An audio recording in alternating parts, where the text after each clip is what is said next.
नमस्कार दोस्तों, मैं रवि कुमार शर्मा आपका स्वागत करता हूं हमारे YouTube चैनल एग्जाम आर पार में। स्टार्ट करते हैं अपने टॉपिक को। आज मैं फिर से आप लोगों के लिए 15 महत्वपूर्ण क्वेश्चन लेके आया हूं दोस्तों। इलेक्ट्रिकल स्टूडेंट्स के लिए, ITA और पॉलिटेक्निक दोनों के लिए बहुत ही महत्वपूर्ण प्रश्न है। तो स्टार्ट करते हैं अपने टॉपिक को, क्योंकि देखिए ये प्रश्न मैं आपके लिए लेके आया हूँ दोस्तों, क्योंकि मैंने आपको बताया था कि सबने एग्जाम पैटर्न को चेंज किया है। तो वायरिंग, हाउस वायरिंग लेआउट जो आपका हो गया, बहुत सारे क्वेश्चन आपसे पूछे जाते हैं दोस्तों। तो स्टार्ट करते हैं। पहला प्रश्न है हमारा कि घरेलू विद्युत सर्किट में सप्लायर फ्यूज़ जो कि सील होता है लगाया जाता है। यानी जब आपको घरेलू विद्युत सर्किट में आप फ्यूज़ लगाते हैं दोस्तों, कहाँ पे लगाया जाता है? ऑप्शन देख लेते हैं आपका। ऊर्जा मीटर के बाद, ऊर्जा मीटर के पहले, पावर स्विच के बाद, या आपका मुख्य स्विच के बाद। तो देखिए दोस्तों, जो आपका ये लगाया जाता है, हमारा लगाया जाता है ऊर्जा मीटर के जस्ट बाद क्या करते हैं, फ्यूज़ को लगाया जाता है। यानी एक घरेलू विद्युत सर्किट में सप्लायर फ्यूज ऊर्जा मीटर के बाद, ऊर्जा मीटर होता है आपका एनर्जी मीटर दोस्तों, ठीक है ना, जिससे आप रीडिंग आती है, रीडिंग मेजर करते हैं आप। तो ऐसा करने से परिपथ में दोष होने पर ऊर्जा मीटर पर कोई प्रभाव नहीं पड़ता आता है। ऊर्जा मीटर जो है आपका एनर्जी मीटर है, वो क्या रहेगा दोस्तों, आपका सुरक्षित रहता है। तो इसलिए ऊर्जा मीटर के बाद ही क्या लगाते हैं, सप्लायर फ्यूज़ को लगाते हैं। अगला प्रश्न देख लेते हैं। अगला प्रश्न है हमारा, विद्युत नियम के अनुसार, विद्युत नियम के अनुसार आपका कोई भी सर्विस लाइन किस स्थान पर ट्रिप नहीं होनी चाहिए। आपकी जो सर्विस लाइन होती है सड़क पर, आपने देखा होगा पोल्स पर चलती हैं, सर्विस लाइन है हमारी। तो इंसुलेटर के निकट नहीं होनी चाहिए ट्रिप, मध्य में नहीं होनी चाहिए, प्रारंभ में आपका छोर पर, छोर बोलते हैं टर्मिनेशन आपका। तो देखिए जो विद्युत नियम के अनुसार कोई भी जो सर्विस लाइन है दोस्तों, आपका मध्य स्थान पर ट्रिप नहीं होनी चाहिए, ठीक है ना। कहाँ नहीं होनी चाहिए आपकी, मध्य स्थान पर ट्रिप नहीं होनी चाहिए। ये भी आप महत्वपूर्ण प्रश्न है और आप लोगों को याद रखना है। अगला प्रश्न देखते हैं कि वह स्थान जहाँ पर अम्ल और क्षार मौजूद होते हैं, ठीक है ना। यानी ऐसा स्थान दोस्तों जहाँ पर आपके अम्ल और क्षार दोनों मौजूद होते हैं, वहाँ किस प्रकार की वायरिंग का उपयोग करते हैं। तो ऑप्शन देख लेते हैं आपका, PVC wiring, TRS wiring, VIR wiring, या वेदर प्रूफ वायरिंग। तो देखिए दोस्तों, इसका जो आंसर हो जाएगा आपका, हो जाएगा ऑप्शन नंबर ए, यानी PVC वायरिंग का क्या करते हैं, इस्तेमाल करते हैं। अब बात करते हैं इसी प्रश्न में आपसे 3 प्रश्न और बन सकते हैं कि PVC की फुल फॉर्म क्या होती है। तो फुल फॉर्म आप लोगों को सभी को पता होनी चाहिए। PVC फुल फॉर्म होती है आपकी पॉलीविनाइल क्लोराइड। इसी प्रकार से TRS है दोस्तों, TRS का फुल फॉर्म क्या होता है, टफ रबर शीटेड होता है। टफ रबर शीटेड केबल वगैरह जो होती है वायरिंग के लिए इस्तेमाल करते हैं। एक होता है VIR होता है दोस्तों हमारा वेल्कनाइज्ड इंडियन रबर। तो इन तीनों की फुल फॉर्म भी आपको याद रखनी है, कुछ आपसे फुल फॉर्म भी पूछी जा सकती है, ठीक है ना। तो VIR हो गया वेल्कनाइज्ड इंडियन रबर, TRS हो गया टफ रबर शीटेड, और PVC हो गया पॉलीविनाइल क्लोराइड। और वह स्थान जहाँ अम्ल और क्षार दोनों मौजूद होते हैं, वहाँ किस प्रकार की वायरिंग का आप उपयोग करेंगे, तो करेंगे दोस्तों आपका PVC वायरिंग का। ये भी आपको इसमें याद रखना है। अगला प्रश्न देखते हैं आपका, अर्थिंग का गड्ढा किसके पास नहीं होना चाहिए। देखते हैं ऑप्शन। ऑप्शन है आपका सड़क या रेल पटरी और फुटपाथ, या सभी विकल्प सही हैं। तो देखिए दोस्तों, इसका जो राइट आंसर होगा आपका ऑप्शन नंबर डी होगा। यानी जो आपका अर्थिंग का आप गड्ढा खोदते हैं, जनरली किसके पास नहीं होनी चाहिए, किसी सड़क के किनारे नहीं होना चाहिए, रेल पटरी के किनारे नहीं होनी चाहिए, किसी फुटपाथ के किनारे जनरली हमारा नहीं होना चाहिए। यानी ऑल ऑफ दी, यानी सभी विकल्प सही है। आपका ऑप्शन नंबर डी क्या हो जाएगा दोस्तों, आपका यहाँ पर राइट आंसर हो जाएगा। ये जनरली सबको पता होना चाहिए, बेसिक सा क्वेश्चन है। अब ये बहुत ही महत्वपूर्ण प्रश्न है आपका कि उदासीन अर्थिंग का दूसरा नाम क्या है दोस्तों। उदासीन यानी न्यूट्रल अर्थिंग। न्यूट्रल अर्थिंग का दूसरा नाम क्या है, उपकरण अर्थिंग, प्रणाली अर्थिंग, या ठोस अर्थिंग। और अगला ऑप्शन है आपका प्रत्यक्ष यानी डायरेक्ट अर्थिंग। तो जो न्यूट्रल अर्थिंग होती है दोस्तों, उसको हम क्या बोलते हैं आपका, उसको हम बोलते हैं सॉलिड अर्थिंग, ठीक है ना। यानी ऑप्शन नंबर सी क्या हो जाएगा, राइट आंसर हो जाएगा। यानी उदासीन अर्थिंग का दूसरा नाम जनरली पूछ ले आपसे सामान्यतः, तो क्या होता है आपका, सॉलिड अर्थिंग होता है, ठीक है ना। न्यूट्रल अर्थिंग बोल सकते हैं आप, सॉलिड अर्थिंग इसको आप बोल सकते हैं, ठीक है ना। और मैं आपको इसमें एक चीज़ और बता दूं दोस्तों, आपको जो सॉलिड अर्थिंग जो होती है आपकी, वो कितनी वोल्टेज तक यूज़ कर सकते हैं, आपसे प्रश्न बन सकता है कि जो भाई सॉलिड अर्थिंग जो होती है हमारी, वो कितनी वोल्टेज तक हम यूज़ कर सकते हैं। तो इसका आपको याद रखना है 660 वोल्ट तक, ठीक है ना। 660 वोल्ट तक आप क्या कर सकते हैं, सॉलिड अर्थिंग का क्या करते हैं, इस्तेमाल कर सकते हैं, ठीक है। ये बहुत ही महत्वपूर्ण प्रश्न है, कई बार परीक्षाओं में आपसे पूछा गया है, ठीक है ना। PGCIL में आपका पूछा गया था 2018 का, जो 2018 पेपर था आपका, ठीक है ना। तो मैं आपको बता दें PGCIL में पूछा गया था ये प्रश्न आपसे कि सॉलिड अर्थिंग जो होती है वो कितने वोल्ट तक यूज़ कर सकते हैं। तो कहाँ तक, 660 वोल्ट तक जनरली आपको याद रखना है। अगला प्रश्न देखते हैं आपका, अस्थायी यानी टेम्परेरी शेड के लिए किस प्रकार की वायरिंग अत्यधिक उपयुक्त होती है। Cleat wiring, casing capping wiring, TRS wiring, या भाई आपका वाहक बोलते हैं आपका कंड्यूट वायरिंग, ठीक है ना। वाहक का मतलब क्या, आपका पाइप होता है जो कंड्यूट वायरिंग होती है वो। तो अस्थायी टेम्परेरी शेड के लिए किस प्रकार की वायरिंग अत्यधिक उपयुक्त होती है। तो भाई टेम्परेरी जो शेड होती है, हमारे टेम्परेरी के लिए जो यूज़ करते हैं वो करते हैं भाई आपका क्लिट वायरिंग, ठीक है ना। कि क्लिट वायरिंग को लगाना क्या होता है, आसान कार्य होता है, जल्दी से स्टेब्लिश हो सकती है हमारे, और कुशल कारीगर की इतनी आवश्यकता नहीं होगी, जनरली ईजिली से स्टेब्लिश हो जाएगी, और टेम्परेरी के लिए, ठीक है ना। तो टेम्परेरी के लिए आपकी क्लिट वायरिंग क्या रहेगी, अच्छी रहेगी।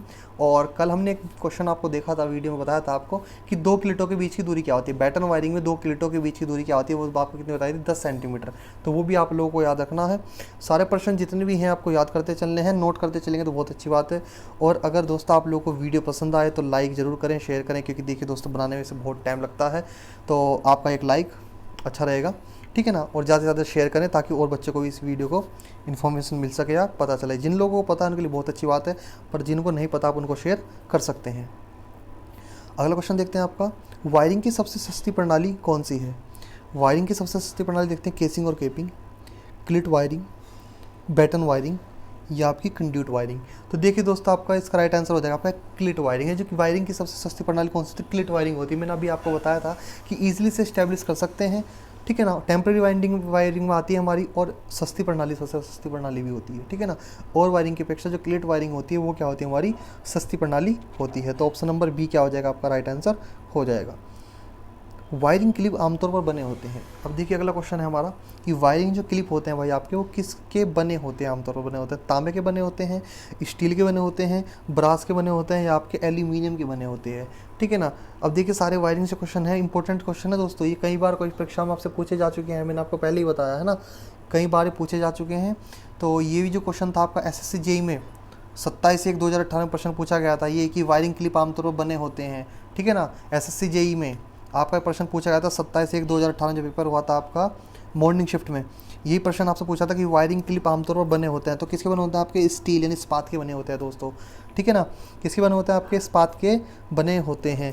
अगला प्रश्न देखते हैं आपका कि आजकल भारतीय विद्युत क्षेत्र को नियंत्रित करने के लिए कौन सा अधिनियम प्रयोग किया जाता है, यानी what is act use to regulate Indian power sector today, यानी जो आजकल हम यूज़ करते हैं दोस्तों, आजकल भारतीय क्षेत्र को नियंत्रित करने के लिए कौन सा एक्ट यूज़ करते हैं हम, आपका भारतीय विद्युत नियम 1910, भारतीय विद्युत नियम 2000, भारतीय विद्युत नियम 1948, ये भारतीय विद्युत नियम 2003। अब देखिए इसमें ऑप्शन तो आपका है नहीं कि भारतीय विद्युत नियम 1956, इन्होंने 1956 तो ऑप्शन में दिया ही नहीं भाई, तो आप कौन सा लगाएंगे।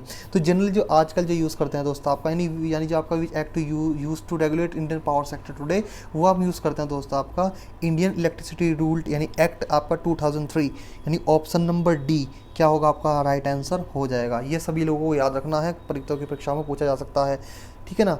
ये याद रखना है, EDCIL DDA और JEE में आपका प्रश्न पूछा गया था ये भी। तो ये सारे प्रश्न वो हैं जो आपसे प्रीवियस एग्जामिनेशन पूछे जा चुके हैं, तो इसलिए आपको लेके आया हूँ। अगला क्वेश्चन देख लेते हैं आपका, शुष्क अवस्था यानी ड्राई कंडीशन में दोस्तों, बहुत ही महत्वपूर्ण प्रश्न है। शुष्क अवस्था यानी ड्राई कंडीशन में मानव शरीर का प्रतिरोध लगभग कितना होता है दोस्तों। ऑप्शन देख लेते हैं आपका, 100 किलो ओम होता है, 10 किलो ओम होता है, 1 किलो ओम होता है, या आपका 0। अब देखिए बहुत ही महत्वपूर्ण प्रश्न है, ध्यान से सुनिएगा। शुष्क अवस्था में ड्राई कंडीशन में जो मानव शरीर का जो प्रतिरोध होगा दोस्तों लगभग कितना होता है, लगभग जो होता है आपका 100 किलो ओम होता है दोस्तों, ठीक है ना। ऑप्शन क्या रहेगा, ए राइट आंसर होगा 100 किलो ओम। अब मैं इसमें आपको और कुछ बातें बताने वाला हूँ। अब देखिए इसमें आपको ऑप्शन किस प्रकार से और मिल सकता है, इसमें आपको मिल सकता है कि ड्राई कंडीशन में मानव शरीर का प्रतिरोध जो कितना होता है वो आपको 100 किलो ओम से आपको 600 किलो ओम तक मिल सकता है दोस्तों, ठीक है ना। कितना मिल सकता है आपको, 100 से 600 किलो ओम तक आपका मिल सकता है, किसी के बीच में भी आपको याद रखना है। यानी शुष्क अवस्था में ड्राई कंडीशन में जो ह्यूमन बॉडी का जो रेजिस्टेंस होता है आपका, वो कितना होगा भाई हमारा 100 किलो ओम से 6 किलो ओम तक, यानी ठीक है ना, ये आपको याद रखना है। 100 किलो ओम से आपका कहाँ तक, 600 किलो ओम तक, ये आपको याद रखना है, ठीक है ना। और क्या पूछ सकता है आपसे कि वेट स्किन में कितना होगा भाई, वेट स्किन जो होती है गीली त्वचा में कितना आपका होगा, तो वहाँ पर होगा आपका 1 किलो यानी 1000 ओम दोस्तों। अगर आपसे पूछ ले कि वेट स्किन में आपका मानव शरीर का रेजिस्टेंस कितना होगा, प्रतिरोध कितना होगा, तो वो कितना होगा आपका 1000 ओम। आपको याद रखना है कितना हो जाएगा दोस्तों आपका 1000 ओम, यानी 1000 ओम आपका हो जाएगा, यानी ऑप्शन नंबर सी जो लिखा है 1 किलो वो आपका राइट आंसर होगा। अब एक बार पूछ सकता है आपसे कि इंटरनल बॉडी हैंड का रेजिस्टेंस कितना होगा, आपका इंटरनल बॉडी हैंड से होता है दोस्तों आपका, ठीक है ना। ये कहाँ तक जाता है, आपके हैंड से लेकर बॉडी से होता है आपके पैर तक जाता है, फुट तक जाता है, तो ये होता है आपका 400 से 600 ओम, ठीक है ना। 400 से 600 ओम टू फुट तक जाता है, ये भी आपको याद रखना है। और एक लास्ट आपसे पूछ सकता है आपसे ईयर टू ईयर, ठीक है ना, ईयर से ईयर पूछ सकता है आपसे, यानी कान से कान, ठीक है, आपके कान होता है दोस्तों, कान से कान का बीच में तो कितना रेजिस्टेंस होगा आपका, तो वो होगा आपका अबाउट 100 ओम्स, ठीक है ना, अबाउट 100 ओम्स आपका होगा, तो आपको याद रखना है। ड्राई कंडीशन में इसमें आपके जो ऑप्शन है, option number A 100 kilo ohm से 600 किलो ओम तक होता है, परंतु इन्हें 100 किलो ओम दिया, तो ये क्या होगा, राइट आंसर हमारा हो जाएगा। अगला क्वेश्चन देखते हैं कि भारतीय विद्युत अधिनियम के अनुसार प्रत्येक उप परिपथ में, भारतीय विद्युत नियम के अनुसार प्रत्येक उप परिपथ में डैश से अधिक लोड संयोजित नहीं होना चाहिए दोस्तों। ठीक है ना, तो कितना नहीं होना चाहिए, ऑप्शन देख लेते हैं भाई आपका। ऑप्शन नंबर 400 वाट, 600 वाट, 3000 वाट या 800 वाट। तो देखिए दोस्तों, आपका जो प्रत्येक उप परिपथ के लिए जो लोड होता है दोस्तों, वो होता है आपका 800 वाट। ठीक है ना, इसमें इंडियन इलेक्ट्रिसिटी रूल्स में आपका है कि आप कितने पॉइंट ले सकते हैं, 800 वाट तक ले सकते हैं और 10 पॉइंट ले सकते हैं जो आपके उप परिपथ होते हैं। इसी प्रकार से पावर सर्किट के लिए पूछा जाता है, मैंने इसमें क्वेश्चन डाला है। जनरली सभी लोगों को उसका आंसर पता होगा, और जिन लोगों को नहीं पता है वो उसको याद रखेंगे कि भारतीय विद्युत नियम के अनुसार आपका जो उप परिपथ जो होते हैं, आपके जो घर में सर्किट उप सर्किट जो होते हैं, उसमें आप अधिकतम कितना लोड कनेक्ट कर सकते हैं और कितने पॉइंट उसमें होते हैं। तो पॉइंट तो उसमें हो सकते हैं 10 हो सकते हैं मैक्सिमम पॉइंट, और मैक्सिमम लोड हो सकता है आपका 800 वाट से ऊपर नहीं करेंगे, वरनी तो वो हमारा इंडियन इलेक्ट्रिसिटी रूल्स के अनुसार नहीं होगा। ठीक है, अब बात करते हैं अगले प्रश्न की। ट्रांसमिशन लाइन में किस प्रकार की अर्थिंग का उपयोग किया जाता है। ठीक है ना, जो आपकी ट्रांसमिशन लाइन होती है दोस्तों आपकी, उसमें किस प्रकार की अर्थिंग का हम इस्तेमाल करते हैं। तो ऑप्शन देख लेते हैं आपका। प्लेट अर्थिंग का इस्तेमाल करते हैं, या आप रोड अर्थिंग, स्ट्रिप अर्थिंग, या आपका प्लेट और स्ट्रिप अर्थिंग दोनों। ये भी बहुत महत्वपूर्ण प्रश्न है दोस्तों आपका। तो इसमें आपको याद रखना है कि जो ट्रांसमिशन लाइन में जो अर्थिंग के लिए आप इस्तेमाल करते हैं भाई आपका, उसमें हम यूज़ करते हैं आपका भाई स्ट्रिप अर्थिंग का क्या करते हैं, इस्तेमाल करते हैं। ठीक है ना, ऑप्शन नंबर सी क्या होगा आपका राइट आंसर होगा। यानी ट्रांसमिशन लाइन में नहीं आपको यूज पूछ सकता है first type of earthing use by transmission lines, तो क्या यूज़ करेंगे आपका स्ट्रिप अर्थिंग केबल। ठीक है, आपने देखा होगा, आपने अगर ट्रांसमिशन लाइन में देखा होगा पोल्स के, आपने देखा होगा स्ट्रिप की जो पत्ती होती है वो क्या करते हैं, इस्तेमाल करते हैं। अगर आप रेलवे में देखेंगे तो वहाँ भी जो अर्थिंग करते हैं, आपने पत्तियाँ देखी होंगी पटरे किनारे किनारे या पोल्स के पास, तो वो क्या करते हैं, स्ट्रिप अर्थिंग यूज़ करते हैं। और ट्रांसमिशन लाइन में भी क्या होती है, स्ट्रिप अर्थिंग का यूज़ होता है। अगला प्रश्न देख लेते हैं आपका कि एक पावर परिपथ में कितने निर्गम होते हैं, आउटलेट स्वीकृत हैं। यानी according to Indian electricity rules है ये प्रश्न भी आपका। तो एक पावर सर्किट में आपके कितने आउटलेट स्वीकृत हैं, यानी कितने आउटलेट्स आप रख सकते हैं, पॉइंट्स आप कितने रख सकते हैं। ठीक है ना, कितने आप पॉइंट रख सकते हैं, ये पूछा गया आपसे। पॉइंट प्लस सॉकेट जो होते हैं वो कितने रख सकते हैं, देख लेते हैं। 10 पॉइंट रख सकते हैं, 5 पॉइंट रख सकते हैं, 2 पॉइंट रख सकते हैं, या आपका 1 पॉइंट रख सकते हैं। तो भाई जो आपका पावर सर्किट में जो पॉइंट की संख्या होती है वो होती है आपकी 2 पॉइंट रख सकते हैं। ठीक है ना, कितने रख सकते हैं भाई आपके 2 पॉइंट आप इसमें रख सकते हैं, ये आपको इसमें याद रखना है। तो ऑप्शन नंबर सी क्या होगा, राइट आंसर होगा। और पावर सर्किट में अगर आपसे लोड पूछ ले कि मैक्सिमम लोड कितना होना हो सकता है, तो 3000 वाट हो सकता है।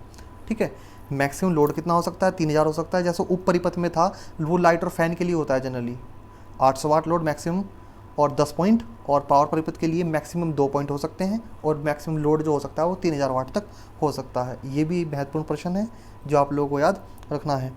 बात करते हैं अगले प्रश्न की कि स्ट्रिप भू अर्थिंग के लिए उपयोग की जाने वाली तांबे की पट्टी की विमा डायमेंशन पूछी है आपकी, क्या होगी। देख लेते हैं। 25 mm गुना 4 mm, 25 mm गुना 3 mm, 30 mm गुना 4 mm, या 30 mm गुना 3 mm। तो देखिए भाई आपका जो आप यूज़ करते हैं आपकी कि इसमें पूछा है आपसे जनरली आपसे कि what is the dimension of the copper strip used for the strip earthing. तो जो अर्थिंग में अब इसकी डायमेंशन क्या होगी आपकी, तो वो होती है भाई हमारी 25 गुना 3 mm होती है। ये ऑप्शन नंबर क्या होगा आपका, बी यहाँ पर राइट आंसर हो जाएगा। तो इसका साइज़ आपको याद रखना है कि जो हम डायमेंशन यूज़ उसका जो साइज़ होगा क्या होगा हमारा स्ट्रिप का, 25 mm गुना 3 mm। किसके लिए आपका है, हमारा तांबे की पट्टी के लिए है। ठीक है ना, किसके लिए हमारा ये तांबे की पट्टी का स्ट्रिप का साइज़ होगा 25 mm गुना 3 mm। अगला क्वेश्चन है और हमारा लास्ट क्वेश्चन है दोस्तों, और बहुत ही महत्वपूर्ण प्रश्न है, इसको भी ध्यान से देखना कि IS कोड के अनुसार अर्थ वायर का रंग होता है। अब इसमें आपको एक बहुत महत्वपूर्ण चीज़ बात बताने वाला हूँ, ध्यान से सुनना कि लाल होता है, पीला होता है, नीला होता है, या हरा होता है। भाई IS कोड यानी इंडियन स्टैंडर्ड कोड के अनुसार अर्थ वायर का कलर, अर्थ वायर का रंग होता है।